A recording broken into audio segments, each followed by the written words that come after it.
여러분, 좋은 교회는 어떤 교회가 좋은 교회일까요?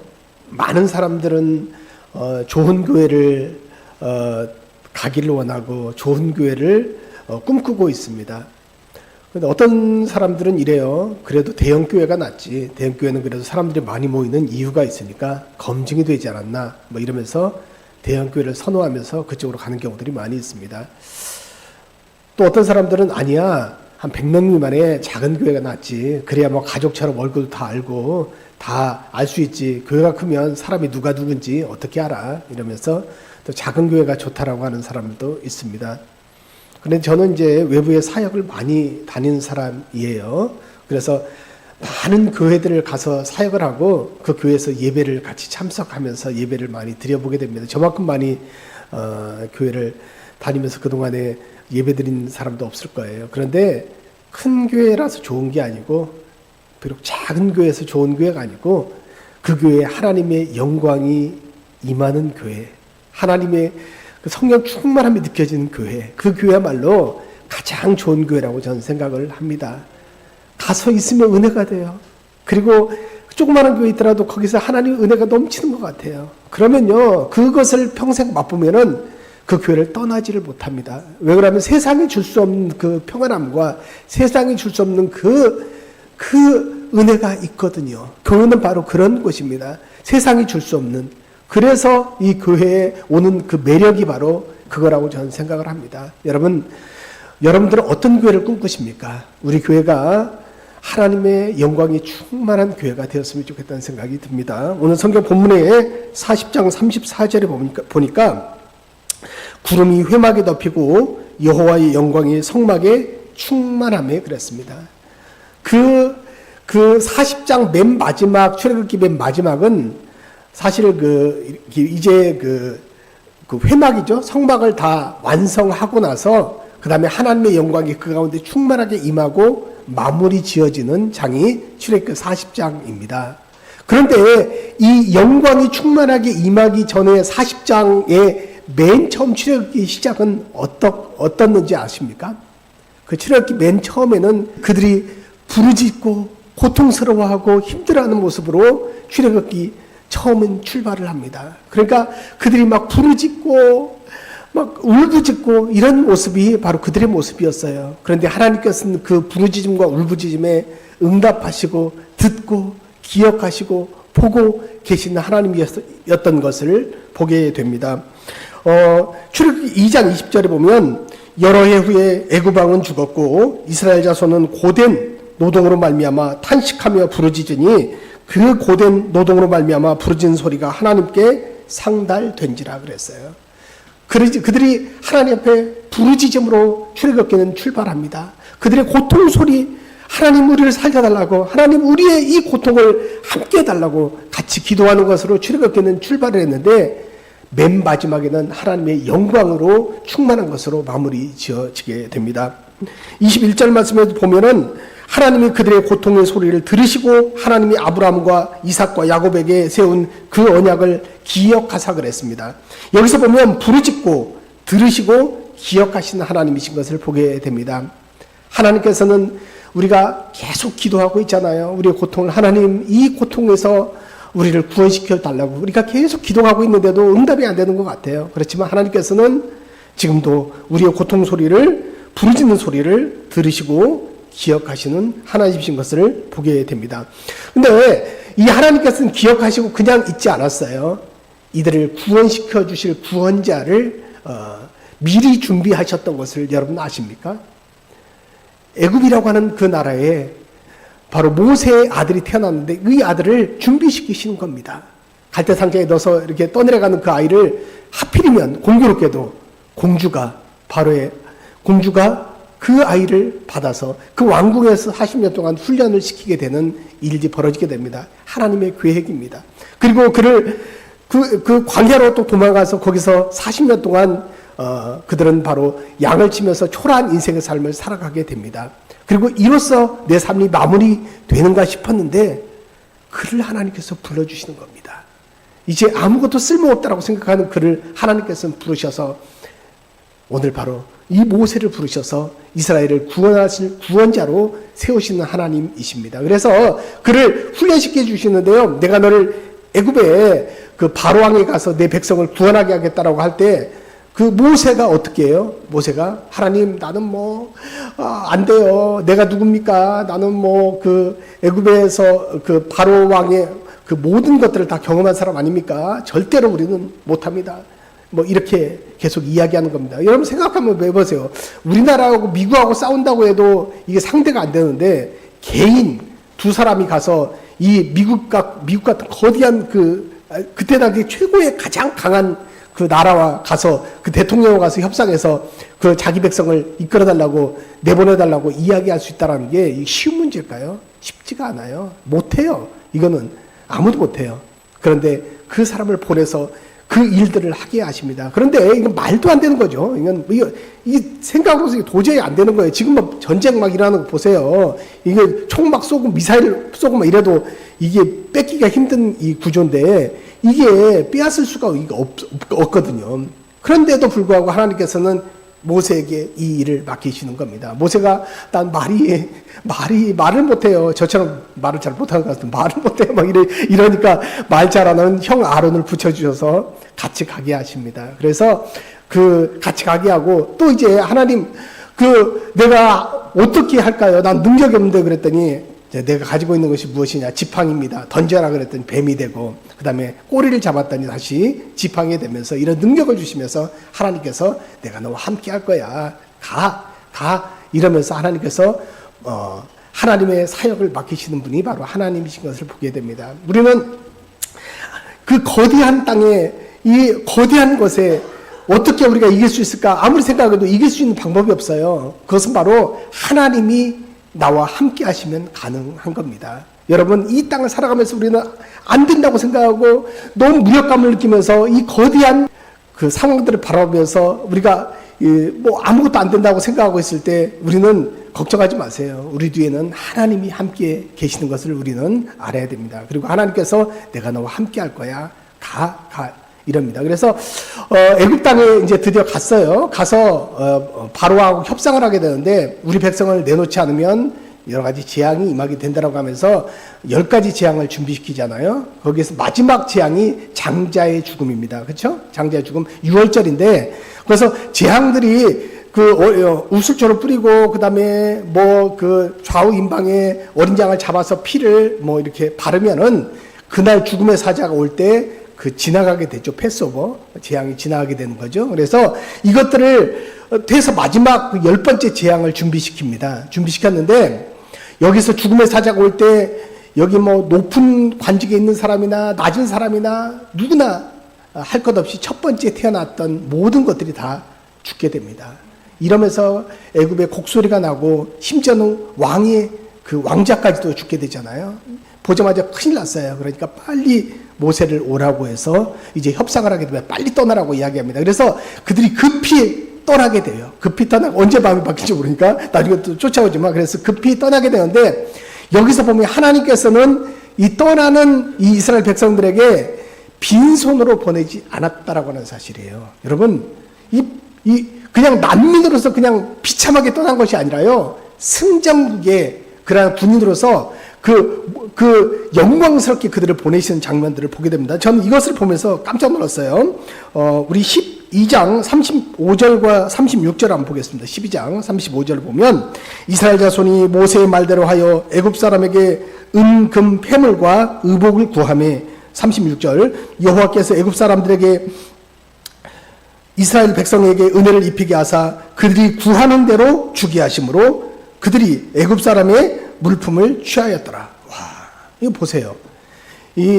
이것을 구했어요. 정당하게 구했는데 구하자마자 그 사람들이 자기의 모든 가지고 있는 모든 폐물들을 다 그들에게 주게 됩니다. 보상해 주신 하나님이신 것을 보게 됩니다. 하나님께서는 그냥 보내시지 않아요. 자기 백성들을 모든 것들을 다 폐물을 받고 금은 폐물을 다 가지고 가게 하시는 하나님이십니다. 그래서 이제 그냥 패전국으로서 그냥 이렇게 쫓겨나듯이 가는 것이 아니라 당당하게 승리한 후에 그들을 떠나게 하시는 하나님의 모습들을 우리는 성경을 통해서 보게 됩니다. 그래서 그들이 애굽 땅을 이제 출발해서 홍해 바다를 건너고 그 다음에 그 광야길 가운데 건너가시면서 하나님께서는 그 먹을 것이 없는 그들에게 하늘에서 만나를 내리시고 또 하늘에 구름 기둥과 불 기둥으로 인도하시면서 그들을 인도가시는 하나님이신 것을 보게 됩니다. 이게 바로 출애굽기에 있는 내용들이에요. 근데 그 중간중간 사이에 두 가지가 그들 가운데 있었던 것이 보게 됩니다. 그들이 하나님의 백성이 되었으면 백성에게 통치가 되어야 되거든요. 하나님의 통치. 통치의 가장 기본은 뭘까요? 통치. 그것은 법입니다. 법. 그러니까 법이 통치가 되기 위해서는 법이 그들 가운데 있어야 되거든요. 그 법은 뭐예요? 계명이죠. 십계명. 그래서 돌판이거든요. 돌판은 하나님께서 십계명을 주시고 그 다음에 말로 주시고 그 다음에 산에서 시내산에서 돌판을 가지고 저기 내려왔는데 이게 웬일? 지난번에 제가 이야기했던 금송아지 우상을 만들면서 그것을 깨뜨리고 다시 시내산에 올라가서 두 번째 돌판을 가지고 내려온 장면까지 제가 지난번에 설교 한번 했던 것 같은데 이런 과정이 있습니다. 그래서 그들에게 그 말씀을 주셔서 그 말씀대로 하나님의 백성들이 말씀대로 준행하면서 이 땅을 살아가는 것, 이게 하나님의 법과 뜻대로 이 세를 살아가는 것, 이것이 첫 번째예요. 그다음 두 번째가 뭐예요? 하나님의 백성의 두 가지를 해야 돼요. 두 가지. 두 번째는 뭐냐면 제사하는 겁니다. 그래서 오늘 회막을 만들어 주시는 거거든요. 이방 사람들과 전혀 다른 게 있다고 한다면 하나님의 백성들에게는 제사하는 것이 있어요. 지금으로 말하면 예배거든요. 이것이 하나님의 백성의 삶입니다.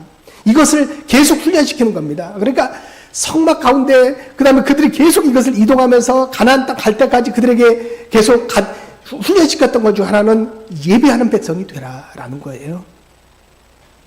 그리고 하나님의 말씀대로 준행하면서 이 땅을 살아가는 그 정신으로 살아가는 게 하나님 백성다움의 삶인 것입니다.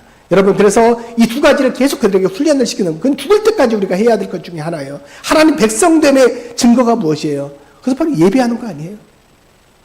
예배자로서 삶을 살아가는 것. 그리고 하나님의 말씀대로, 거룩한 말씀대로 이 시대를 살아가는 것.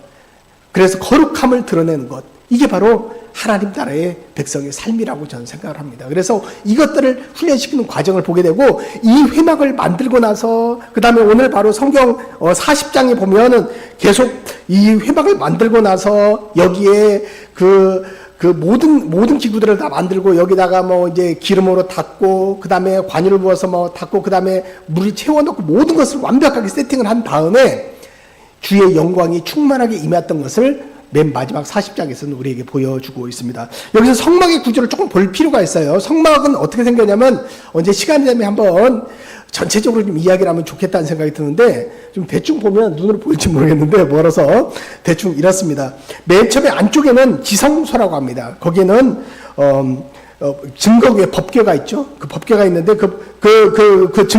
증거궤가 있는데 이 증거궤에는 그 세 가지가 들어가 있습니다. 그것은 바로 만나 담은 항아리, 그 다음에 아론의 쌍난 지팡이, 그 다음에 돌판, 이 법궤가 들어가 있습니다. 그래서 이 안에는 지성소예요. 그리고 그 안에 휘장으로 가리게 되고 그 안쪽에는 그 조금 앞쪽에는 성소라고 합니다. 성소. 이 성소에는 그 성소에는 두 가지가 있습니다. 향단이라고 하는데 이 성소에는 등잔대가 있고요. 그 다음에 떡상이 있습니다. 그래서 이 두 가지가 준비가 되어 있습니다. 그 다음에 이제 밖으로 나와서 이제 물두멍이 중간 사이에 있게 되고 처음 들어가는 입구에는 번제단이 있습니다. 이 뜰 안에는 그리고 이것들을 바로 그 밖에는 포장으로 다 이렇게 감싸게 됩니다. 그래서 이건 항상 이동하면서 그들이 항상 예비하면서 그들이 제사를 지내면서 생활했던 게 바로 그들의 모습이에요. 근데 이것들을 지어놓고 나서 하나님께서는 그 가운데 하나님의 영광이 그 충만하게 임했던 것이 바로 이곳이었던 것을 우리에게 보여주고 있습니다. 근데 여기서 굉장히 오늘 40장 13절에 보면 굉장히 조금 이렇게 제가 볼 때 좀 아이러니했던 게 하나가 있어요. 제가 새벽 설교 때 계속 이야기했던 것 중에 하나인데, 이 아론에게 그 거룩한 옷을 입히고 그에게 기름을 부어주는 장면을 보게 됩니다. 우리 13절 한번 보겠습니다. 40장 13절. 아론에게 거룩한 옷을 입히고 그에게 기름을 부어 거룩하게 하여 그가 내게 제사장의 직분을 행하게 하라. 이 아론이라고 하는 사람을 보면 좀 제가 이해가 안 됐던 것 중에 하나 뭐냐면, 사실 그 금송아지 우상 만들 때 그 주동자 아니에요, 주동. 그것을 허락해가지고 함께했던 그 지도자 아닙니까? 근데 하나님께서 그냥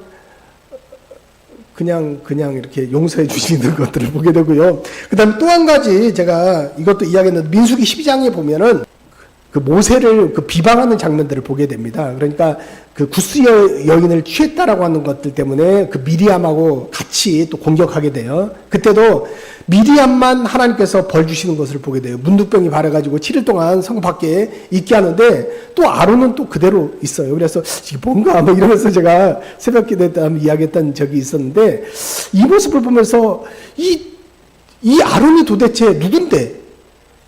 제가 이 생각을 많이 좀 해보게 됐습니다. 이 아론은 제사장이에요. 제사장인데 이것은 하나님께서 그를 택하셔서 하나님께서 직위를 주셔서 쓰시는 이 사람은 하나님께 끝까지 책임지는 것들을 보게 됩니다. 이게 바로 하나님. 이게 요나를 보세요. 요나. 제가 뭐 니느웨로 가라 그랬는데 니느웨로 안 가고 다시스로 막 도망가잖아요. 그러면 도망가면 내버려 두고 다른 사람을 써서 쓸 법도 한데 하나님께서는 그를 끝까지 추적하셔서 그를 통해서 그를 물고기 뱃속에까지 들어가게 하셔서 회개하고 다를 끝까지 쓰시는 하나님이신 것을 보게 됩니다. 흠결이 있음에도 불구하고 그를 통해서 하나님의 일을 이루시고 쓰시는 하나님의 모습들을 우리는 성경을 통해서 보게 되는 거거든요.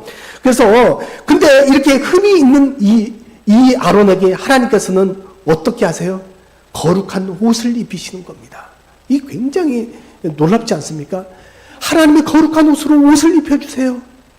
그리고 그를 깨끗하게 해주세요. 그리고 죄가 보이지 않는다고 이야기해 주세요. 이것들을 보면서 이게 뭔가 뭐 이런 생각들을 좀 해보게 되는데 이게 하나님의 은혜와 사랑입니다. 하나님께서는 기회를 주시고 용서해 주시고 사랑해 주시고 우리를 써주시는 분이신 것을 보게 됩니다. 이 모습을 통해서 우리가 보게 되면 베드로전서 2장 9절 보니까 우리를 베드로는 제사장이라고 이야기하고 있습니다. 이 이야기를 하니까 이해가 되는 부분이 있어요. 자, 그러나 너희는 택하신 족속이요 왕같은 제사장들이요 거룩한 나라요 그의 소유된 백성이니 그랬습니다. 우리가 베드로는 왕같은 제사장들이래요. 우리 제사장들은 얼마나 흠결이 많습니까? 그럼에도 불구하고 하나님께서는 우리를 용서해 주시고 지금도 사용해 주시고 우리와 함께 하시는 것들을 보게 됩니다. 이것들을 통해서 아론 제사장이 바로 이래서 하나님께 용서해 주시고 사랑해 주시는 거구나. 우리의 모습을 보게 되는구나. 이것을 보게 돼요. 흠결이 있음에도 하나님께서 우리를 여전히 용서해 주시고 우리를 사랑해 주시고 우리와 함께 하시는 주님의 사랑을 느끼는 여러분도 되셨으면 좋겠습니다. 그 다음에 그 밑에 계속 보면은요. 굉장히 계속 이 단어가 나옵니다. 명령하신 대로. 이게 40장에 보면 계속 줄을 이루고 있어요. 명령하신 대로 16절에도 19절에도 21절에도 23절에도 25절에도 27절에도 29절에도 32절에도 8번이나 나오게 됩니다. 계속 명령하신 대로 명령하신 대로 명령하신 대로 계속 이 단어가 계속 나오고 있어요. 하나님의 성막을 만들기 위해서 하나님 이것은 바로 인간의 뜻대로 하지 않고요. 하나님의 명령대로 하나님의 뜻대로 했다라는 거예요. 그럴 때 하나님의 영광이 충만하게 임했던 것을 보게 됩니다. 여러분, 하나님의 일을 감당할 때 내 뜻이 아니라 하나님의 뜻대로, 명령대로, 하나님의 뜻대로 이렇게 할 때 하나님의 영광이 충만하게 임하는 줄 믿으시기 바랍니다. 하나님의 영광대로, 하나님의 뜻대로, 명령하신 대로 살아갈 수 있는 저와 여러분들의 삶들이 되었으면 좋겠습니다. 여러분, 여기서 우리가 이제 영광에 대해서 좀 배우게 되는데 하나님의 영광이 충만하게 임했는데 이 영광은 점점 가까이 우리에게 오는 것을 보게 됩니다. 그러니까 여호와의 영광은 맨 처음에는 어디에 있었어요? 시내산에 있었어요. 그래서 모세도 시내산에 올라가서 주의 영광을 바라보면서 내려왔을 때 어떻게 했어요? 얼굴에 광채가 나고 막 이랬잖아요. 그 시내산에 머물렀던 여호와의 영광은 이제 어디로 왔어요? 회막 가운데 임하게 됐죠? 그렇죠? 근데 그 회막 가운데 임했던 여호와의 영광은 나중에 회막이 거치고 저 가나안 땅에 들어가서 어디에 솔로몬 성전에 임하게 됐던 것을 보게 됩니다. 우리 한번 보도록 하겠습니다. 출애굽기 19장 13절입니다.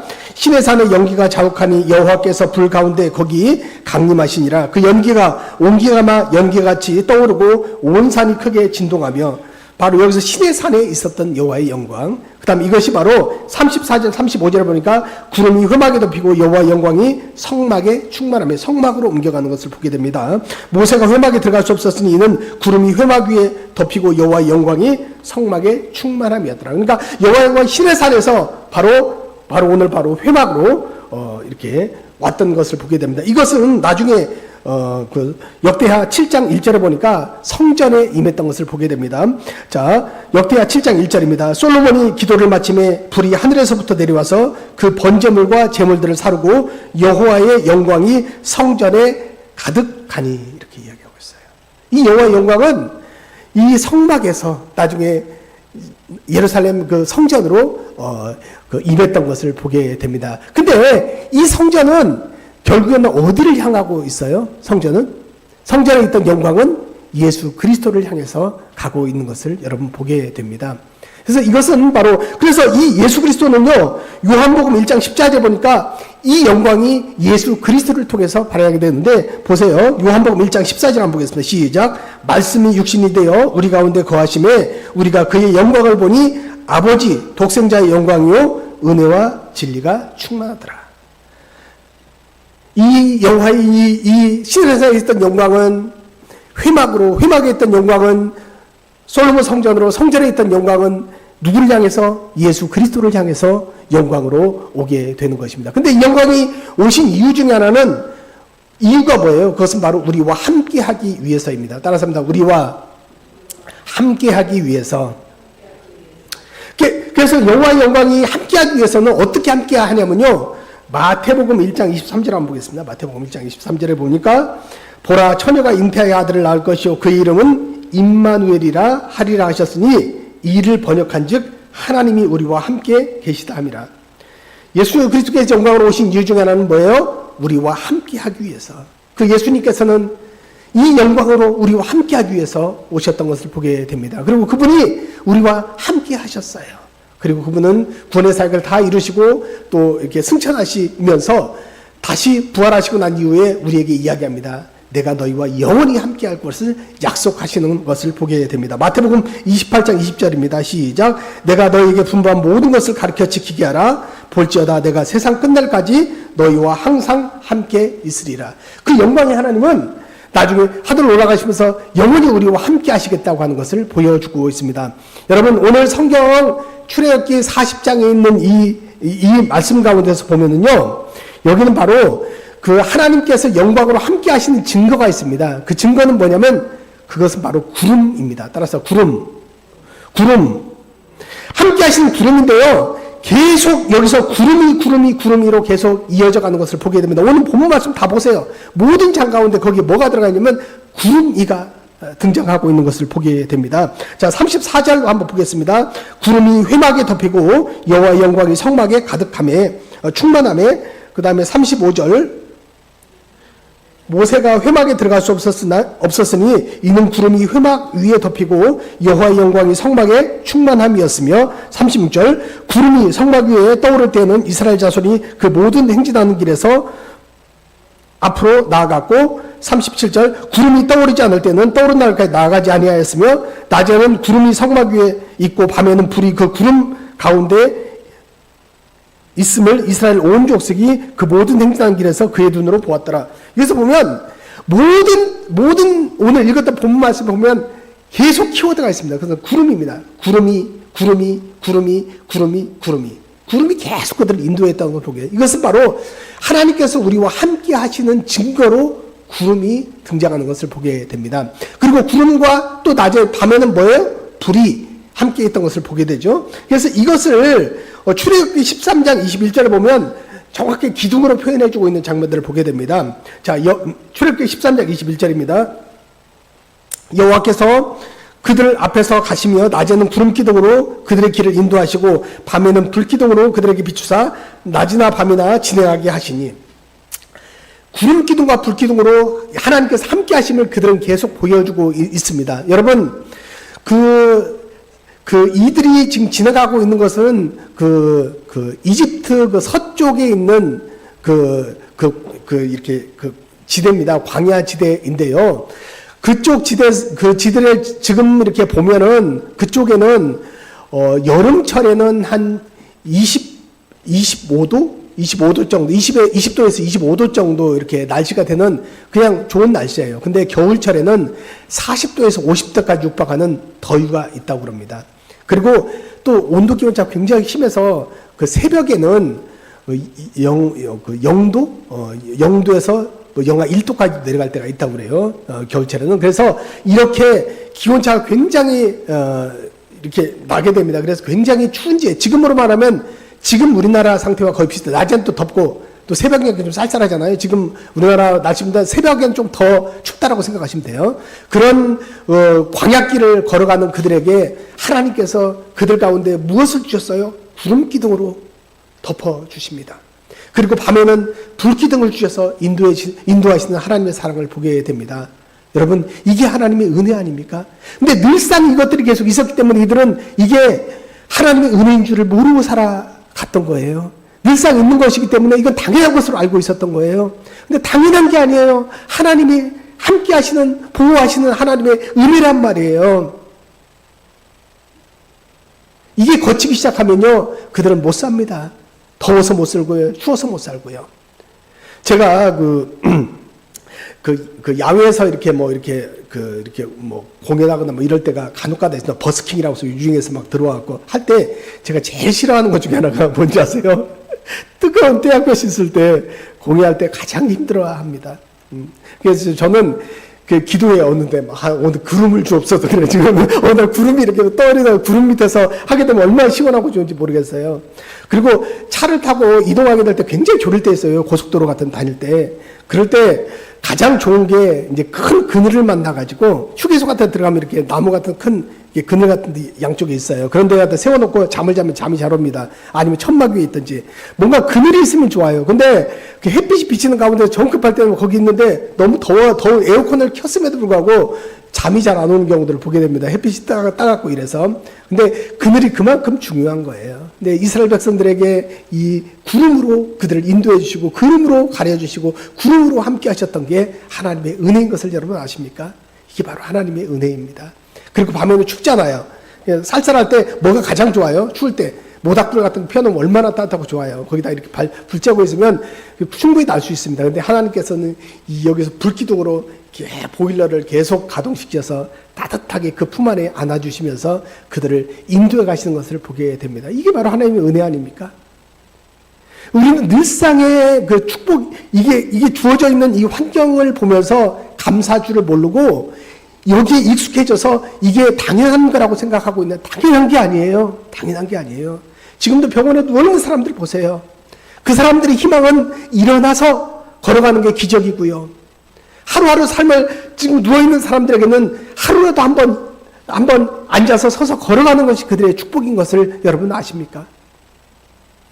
근데 이 가고 있는 이게 일상의 축복이 돼야 되는데 축복이 되지 않는 경우들이 많이 있어요. 이스라엘 백성 계속 불평했어요. 맨 처음에 만나를 주셨을 때 그랬어요. 꿀 섞은 과자와 같다고 그랬어요. 한이. 꿀 섞은 과자와 같다고 막 너무 좋다고 막 그렇게 했다는데 나중에 보면 뭐예요? 나중에는 뭐 체력이 막 희미해지고 이제는 기력도 없다고 만나밖에 없다고 이러면서 하는 걸 보게 됩니다. 하나님께 주시는 최고의 양식인데 이것을 나중에는 이거밖에 없다고 그래서 나중에 튀겨 먹기도 하고 볶아 먹기도 하면서 막 나중에 막 변질시키고 이런 모습들을 보게 되지 않습니까? 이게 바로 우리의 모습이에요. 일상 이것들이 계속 주어지고 있으면 이걸 축복으로 여기지 않고 계속 불평하고 원망하는 게 우리의 모습이 아니냐라는 거예요.